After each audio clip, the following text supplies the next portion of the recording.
지난주부터 요한복음에 대한 이야기들을 몇 주 동안 하고 있습니다. 지난주 말씀을 통해서 주님이 누구인지 아는 것, 주님을 기쁨으로 받아들이기 위하여 나의 기존에 가지고 있었던 가치관들을 내려놓고 그 말씀을 향하여, 주님을 향하여 한 걸음 더 나아가는 사람들, 이 사람들을 제자라고 성경은 불렀습니다. 그리고 그것이 하나님의 인도하심이라 생각하며 영생의 길을 향하여 한 걸음 한 걸음 나아가는 사람들의 이야기가 요한복음에 나와 있습니다. 제자라고 혹은 우리라고 말할 수 있는 그들은 주님께서 나다, 두려워하지 말라라고 이야기를 했을 때 우리가 이제까지 경험했던 주님과 우리가 상상했던 주님과 그것이 다를지라도 그 주님을 받아들이고 그 주님을 내 생각의 괄호에 넣지 않고 주님께서 다가오심을 어떤 모습으로도 기쁨으로 받아들였던 사람들입니다.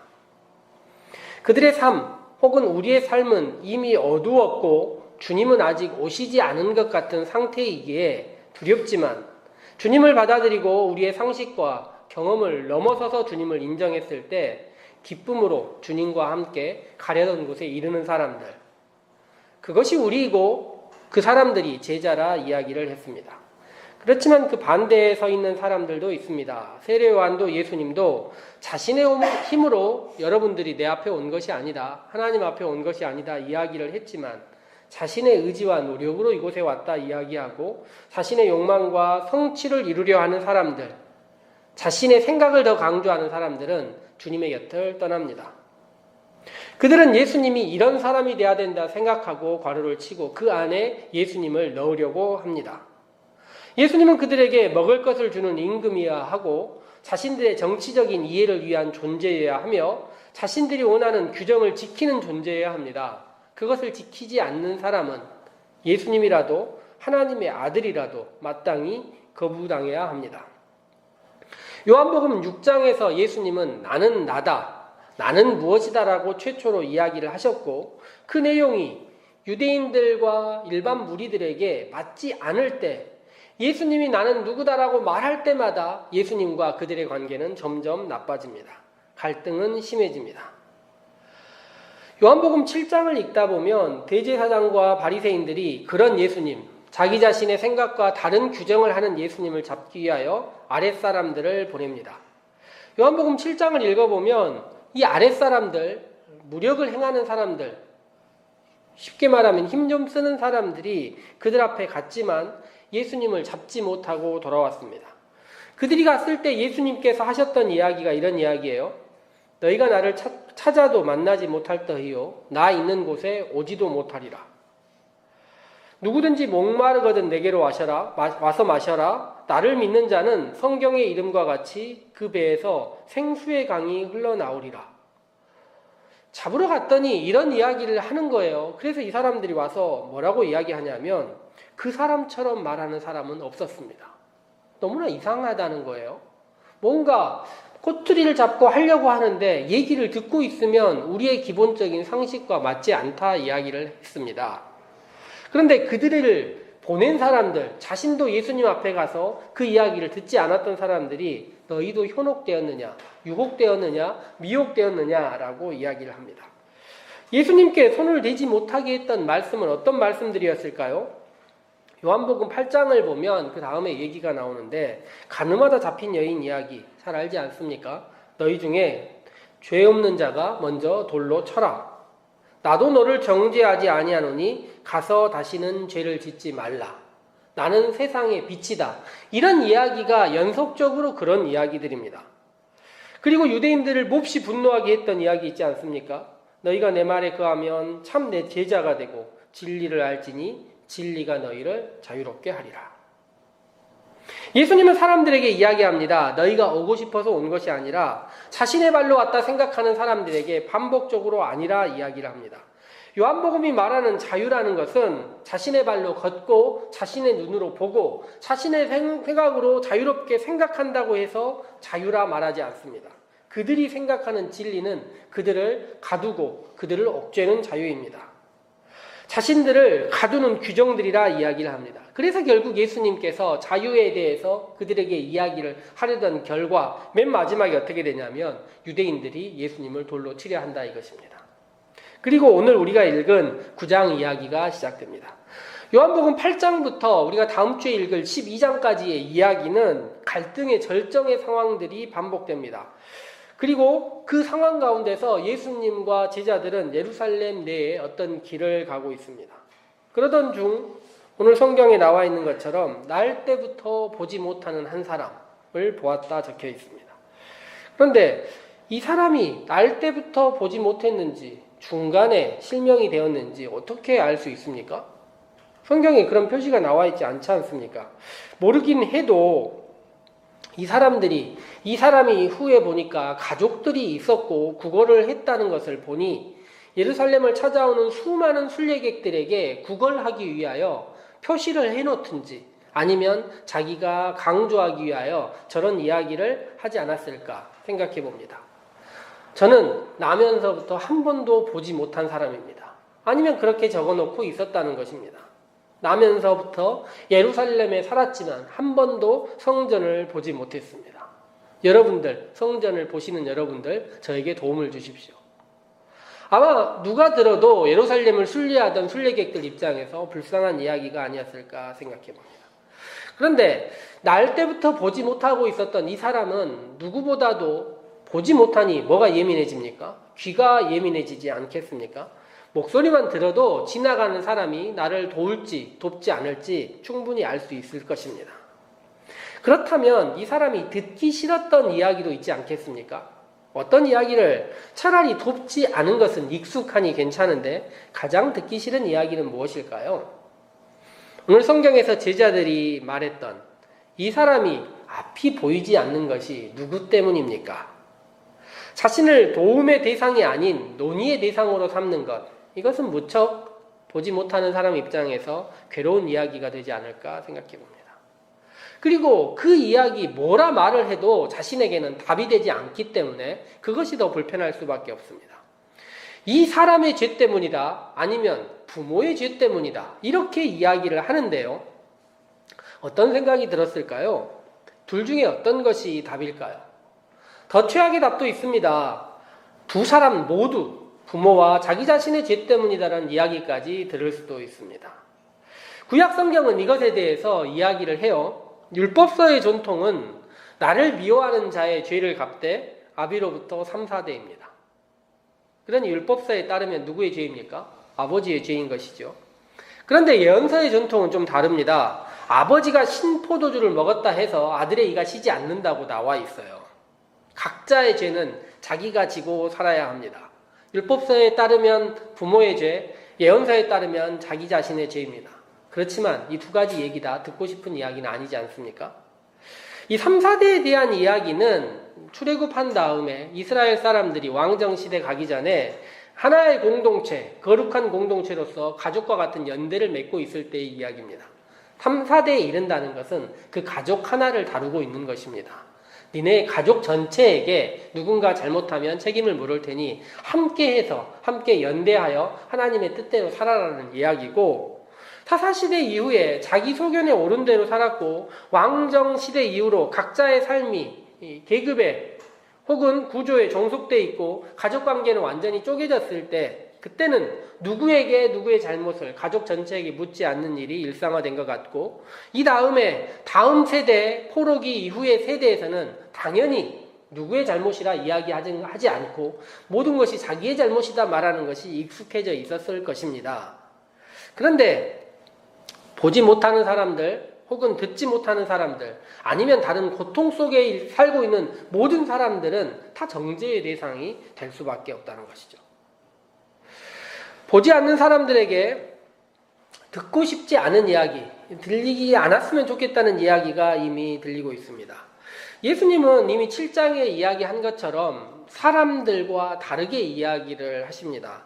7장에서 사람들이 이야기하는 거잖아요. 돌로 칠까요? 8장에서요. 돌로 칠까요? 아니면 풀어줄까요? 둘 다, 두 개의 길 모두 다 막혀 있는 것 같은 길입니다. 사람을 죽일 수도 있고 예수님이 잡힐 수도 있는 이 상황에서 예수님은 죄 없는 자가 돌로 쳐라 이야기를 했습니다. 전혀 다른 언어를 가지고 계십니다. 오늘 성경도 마찬가지입니다. 누구 때문이냐고 묻는 이 질문에 예수님은 이 사람과 이전에 있지 않았던 전혀 새로운 언어를 사용하고 있습니다. 오늘 우리가 읽은 성경 본문을 한번 보시면요. 성경 본문 중에서 3절 말씀 같이 한번 읽어보겠습니다. 예수께서 대답하시되 이 사람이나 그 부모의 죄로 인한 것이 아니라 그에게서 하나님이 하시는 일을 나타내고자 하심이라. 그런데 우리 본문은 3절이 이렇게 길게 이어져 있지만 이 원래 성경 문맥으로 따지자면 3절은 나뉘어서 한번 쉬어야 합니다. 그러니 예수님의 말은 이 사람이나 그 부모의 죄로 인한 것이 아니다. 여기까지가 끝입니다. 한 번도 이렇게 이야기한 사람이 없어요. 보지 못하는 사람의 귀가 열리는 순간입니다. 모든 사람이 똑같이 이야기를 했어요. 부모 아니면 이 사람 아니면 두 사람의 죄라고 이야기할 수밖에 없는 상황 가운데서 예수님이 이야기를 하십니다. 이 사람이나 그 부모의 죄로 인한 것이 아니다. 여기까지가 끝입니다. 이어지는 문장이 아니에요. 완전히 단절이 된 다음에 한 번에 숨을 쉬고 그 사람이 이게 무엇인가? 저 사람이 하는 이야기는 처음 들어보는 이야기인데 라고 생각하는 순간 예수님께서 뭐라고 이야기하시냐면 그래도 말을 해야 된다면 이 사람이 이런 상황에 있는 것은 하나님의 일을 나타내려 하신다. 이제까지 이 사람은 자기는 하나님의 일을 나타내는 사람이 아니라 죄 속에 죄의 원인으로서에만 존재하는 사람이었습니다. 예수님처럼 말하는 사람이 없다는 것은 아픔과 고통 가운데 있는 사람을 죄의 원인과 아니면 결과로서밖에 이야기하지 않는 많은 사람들 가운데서 예수님은 새롭게 아니다. 이 사람은 하나님의 일을 하는 사람, 하나님의 일을 나타내는 존재로서 이 자리에 있다 이야기를 했습니다. 우리는 이미 6장을 읽으면서 예수님께서는 나는 무엇이다라고 이야기할 때 우리가 생각하는 규정을 넣으면 안 된다고 이야기를 했습니다. 예수님은 자기 자신을 스스로가 새롭게 계시하는 분입니다. 그렇다면 예수님은 우리를 어떻게 보고 계실까요? 하나님의 일을 나타내는 존재로서 우리를 규정하고 있다는 것이죠. 우리가 나는 무엇이다, 예수님은 나는 누구다라고 이야기하고 우리 또한 나는 누구다라고 말을 할 때 우리는 하나님의 일을 나타내는 존재로서 예수님께서 우리를 부르시고 그렇게 태어난 존재들입니다. 오늘 성경 구절을 보면 이 사람이 뭐라 이야기를 하냐면 그 사람이다, 어떤 사람은 아니다 이야기할 때 자기 말이 나는 그다. 예수님이 하셨던 말처럼 에고 에임이라는 말을 써요. 그러면서 나는 그다라고 이야기를 합니다. 무엇인가 변화의 조짐이 나타나기 시작합니다. 예수님께서 어떻게 하나님의 일을 하셨을까요? 성경에 보니 침을 뱉어 진흙을 이겨 그의 눈에 바르시고 실로암 못에 가서 씻으라 이야기를 하셨습니다. 예수님의 말을 듣지 않았다면 예수님께서 한 템포 쉬어서 이 사람과 부모의 죄가 아니라 하는 이야기를 듣지 못했다면 이 사람이 제일 가지 말아야 할 곳이 무엇이겠습니까? 앞이 보이지 않는 사람이 제일 가면 안 되는 곳이 무엇입니까? 당연한 곳 아닙니까? 연못에 가서 보지 못하는 사람이 행여라도 실수를 한다면 어떻게 되겠습니까? 그런데 예수님께서 하나님의 존재를 나타내기 위하여 이 사람이 필요하다 이야기를 하시고 그의 눈에 진흙을 이겨 발랐을 때 그는 움직여서 그곳을 향하여 나아갑니다. 창세기에 나오듯이 우리는 흙으로 만들어진 존재입니다. 이와 마찬가지로 주님께서는 그를 새롭게 만드셨고 그의 생각까지 새롭게 바꿔주셨다는 것입니다. 그가 치료받은 날은 안식일이었습니다. 우리 생각으로는 안식일에 새롭게 태어나고 감사함으로 새로워졌으니 얼마나 놀랍겠느냐, 얼마나 감사하지 않겠냐 생각하는데 우리가 8월에 읽었던 요한복음 5장에 38년 된 환자는 안식일에 치료를 받고 자기를 치료한 사람이 예수님이라고 가서 유대인들에게 어찌 보면 일러요. 그리고 불화의 원인으로서 존재하게 되었습니다. 그러면 오늘 우리가 읽었던 날 때부터 보지 못한 사람은 어떻게 했을까요? 먼저 이 안식일에 이 잘못이 뭐가 잘못이냐 생각할 수 있는데 침을 뱉어서 진흙을 만든 게 문제예요. 유대인들은 안식일에는 침을 뱉지 않는다고 합니다. 행여라도 침이 땅에 묻어가지고 흙이 뭉쳐지면 그게 일이에요. 노동이라는 거예요. 그래서 상상할 수도 없는 이유 때문에 침이 뭉쳐질까봐 그 이유 때문에 이 일을 하지 않은데 당연히 진흙을 이겼으니 노동이 되고 안식일이 범해진 것입니다. 유대인들은 치료가 중요한 것이 아니에요. 안식일을 범한 것, 그리고 이 사람이 원래부터 보지 못하는 사람이 맞아? 하고 의심하는 일이 필요했습니다. 그래서 보지 못하는 사람을 불러서 취조하고 그 부모를 취조합니다. 부모들은 유대인들이 두려워요. 왜냐하면 유대인들이 예수를 그리스도라 말하는 사람, 그를 긍정적으로 이야기하는 사람을 유대인의 공동체, 회당, 그들이 살고 있는 삶의 공동체에서 내쫓기로 이미 얘기했기 때문입니다. 그런데 이 얘기를 이미 들었던 사람들이지만 보지 못하는 사람은 뭐라고 이야기를 하냐면, 나는 내가 죄인인지 그 사람이 죄인인지 아닌지 모르지만 내가 아는 것은 그때 보지 못했다가 지금 볼 수 있게 된 것이다.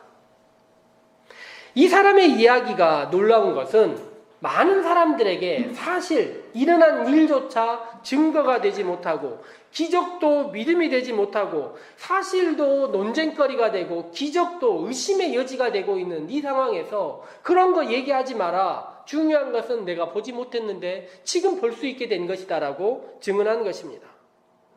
예수님은 그를 다시 만나러 갑니다. 흡사 요한복음 5장이 다시 겹쳐지지 않을까 하는 두려운 우리 마음 가운데 예수님이 그를 만나서 내가 나를 믿느냐, 인자를 믿느냐, 사람의 아들을 믿느냐 이야기를 합니다. 그는 내가 믿습니다라고 얘기하고, 내가 너와 말하는 그가 내가 너를 고친 그다라고 이야기할 때 그는 내가 믿나이다 하고 절했다 적혀 있습니다.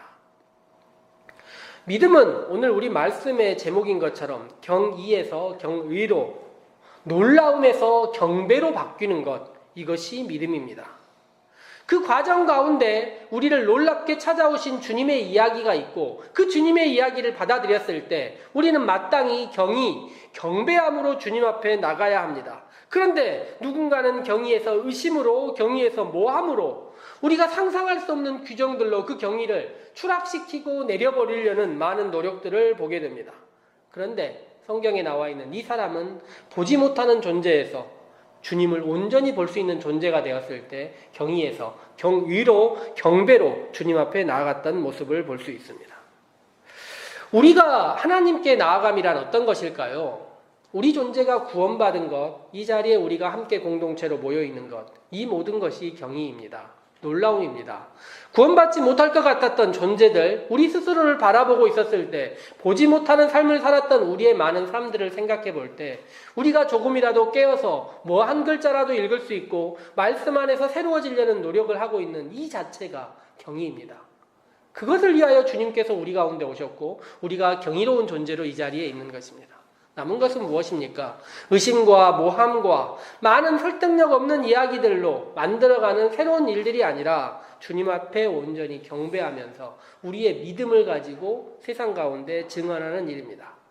하나님께서 우리를 이 경의에서 경의의 존재로 바꾼 이유가 무엇이겠습니까? 하나님의 일을 나타내기 위하여, 그것을 위하여 우리를 부르시고 이 자리에서 다시 기도하게 하신 것입니다. 이제 함께 기도하도록 합시다. 우리의 일주일이 어떤 일주일이 되면 좋겠는가 고민하면서 함께 기도하도록